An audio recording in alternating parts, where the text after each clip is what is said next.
এক সপ্তাহ চিকিৎসার পর হাসপাতাল থেকে বাসায় ফিরছেন বেগম খালেদা জিয়া। বিস্তারিত জানাতে যোগ দিচ্ছেন আতাউর কাউসার। সরাসরি চলে যাব তার কাছে।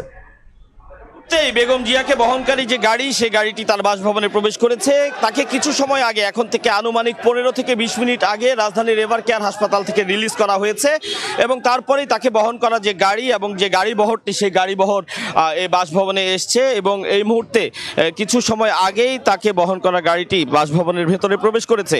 সেই এভার কেয়ার থেকে এখন পর্যন্ত পুরো সময়টিতেই আমরা দেখেছি যে প্রচুর নেতাকর্মী তাকে রিসিভ করার জন্য, তাকে এক নজর দেখার জন্য, তার সুস্থতায় তারা যে উচ্ছ্বাস প্রকাশ করেছেন, সেই উচ্ছ্বাস প্রদর্শনের জন্য সে এভার কেয়ার হাসপাতাল থেকেই তারা অবস্থান করছিলেন এবং আমরা গুলশানে তার বাসভবনের সামনে এসেও দেখেছি যে এখানেও তারা অবস্থান করছেন এবং পুরো পথে একটি বড় বহর, মোটরসাইকেলের এবং গাড়ির বহর তাকে রিসিভ করে এই তার বাসভবনে এনেছে।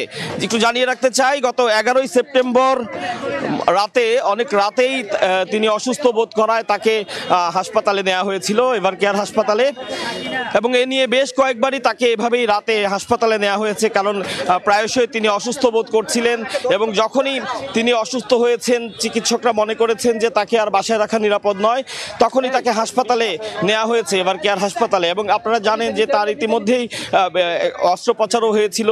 তিনি দীর্ঘ 5 মাস হাসপাতালে ছিলেন এবং একটি হিসাবে বিএনপির নেতারা আমাদেরকে জানিয়েছিলেন যে তিনি বিভিন্ন সময় মিলে প্রায় 450 দিনের বেশি সময় হাসপাতালে থাকতে হয়েছে। সর্বশেষ 11ই সেপ্টেম্বর তাকে আবারও হাসপাতালে নেওয়া হয়েছে তিনি অসুস্থ বোধ করায় এবং সে সময় চিকিৎসকরা বলছিলেন যে যেহেতু কিছু জটিলতা তারা দেখছেন, তারা তাকে হাসপাতালে রাখবেন, নিবিড় পর্যবেক্ষণে রাখবেন এবং পরবর্তীতে যখন তিনি সুস্থ বোধ করবেন বা মনে করবেন যে তিনি এখন নিরাপদ আছেন, তখনই তাকে আসলে আবার বাসায় আসার অনুমতি দেবে চিকিৎসকরা। এবং যেটি আজকে হয়েছে, চিকিৎসকরা সকল কিছু পর্যবেক্ষণ করে মনে করেছেন যে তিনি এখন যথেষ্ট নিরাপদ রয়েছেন, তিনি বাসায় অবস্থান করে চিকিৎসকের তত্ত্বাবধানে থাকতে পারবেন, তার প্রেক্ষিতে তাকে রিলিজ করা হয়েছে। তো আপনারা দেখছেন যে তাকে রিলিজ করার পরে কিছু সময় আগেই তিনি তার বাসভবনে প্রবেশ করেছেন এবং খালেদা জিয়াকে এভার কেয়ার হাসপাতাল থেকে রিলিজ করার পরে যে তথ্য তার সর্বশেষ এই ছিল আমার কাছে। রাজধানী গুলশান থেকে আমাদের সঙ্গে যুক্ত হয়েছিলেন সহকর্মী আতাউর কাউসার।